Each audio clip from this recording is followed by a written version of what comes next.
In today's episode, we're going to look at the life of the Black Dahlia, whose life was cut short, and the case has remained unsolved for several decades. The Black Dahlia, also known as Elizabeth Short, was murdered in 1947, and the case has captured the attention of people all over the country, and it has remained one of the most famous unsolved cases in American history.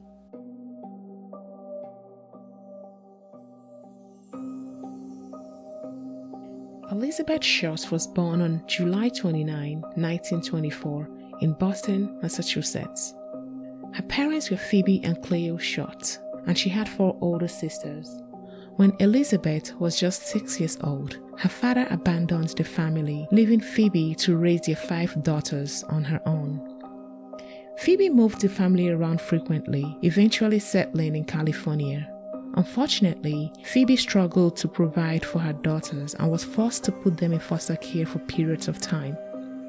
Despite her difficult childhood, Elizabeth was described as being beautiful and charismatic. She was known to frequent nightclubs and was rumored to have had relationships with various men. She dreamed of becoming an actress and even went so far as to audition for a few small roles, but she never landed any significant parts. On the morning of January 15, 1947, Elizabeth's body was discovered in a vacant lot in Los Angeles. Her body has been severed in half and she had been posed in a grotesque manner. Her face had been cut from ear to ear, leaving her with a haunting, permanent smile. The discovery was made by a woman named Betty Bessinger, who was out for a walk with her young daughter. According to Bessinger's testimony, she initially mistook Elizabeth's body for a discarded store mannequin. However, as she got closer, she realized it was a human body that had been severed in half at the waist. The body was also posed in a grotesque manner, with the arms above the head and the legs spread apart. Bessinger immediately contacted the police, and they arrived at the scene shortly thereafter. The discovery of Elizabeth's body sparked a massive investigation that would ultimately become one of the most high-profile murder cases in American history. The media dubbed her the Black Dahlia, a reference to a film called The Blue Dahlia that was released the previous year. The investigation into Elizabeth's murder was a long and complicated one. The police interviewed hundreds of people, including Elizabeth's acquaintances and anyone who may have seen her on the night of her death.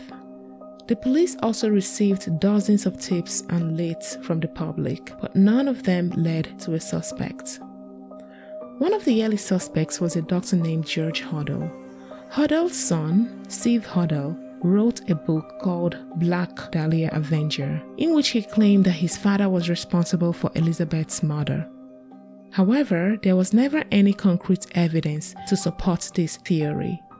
One of the early leads in the case was a woman who was seen wearing black clothing and a beret near the location where Elizabeth's body was found.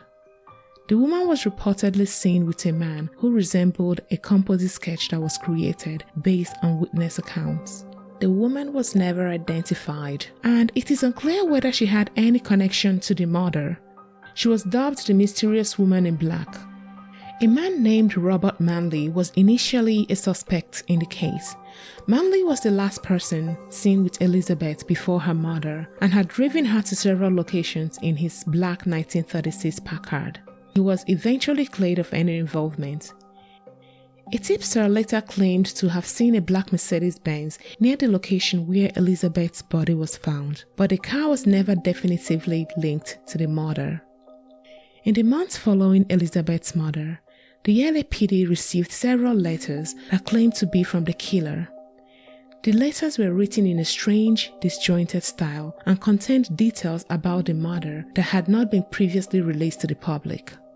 The authenticity of the letters has been called into question, and it is unclear whether they were actually written by the killer or someone else.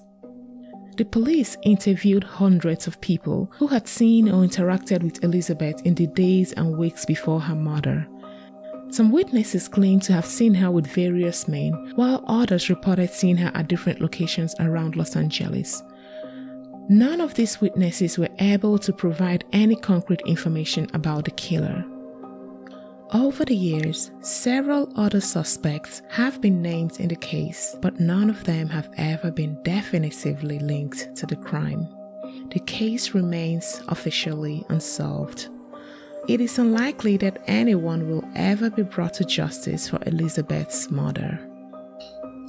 Despite the lack of resolution in Elizabeth's case, her story has become something of a cultural touchstone. Her life has continued to inspire several writers and authors who have gone ahead to write about her life and made films out of it. Her story is a startling reminder that danger may lurk even in the most glamorous places in our world. Until next time, humans, stay safe out there.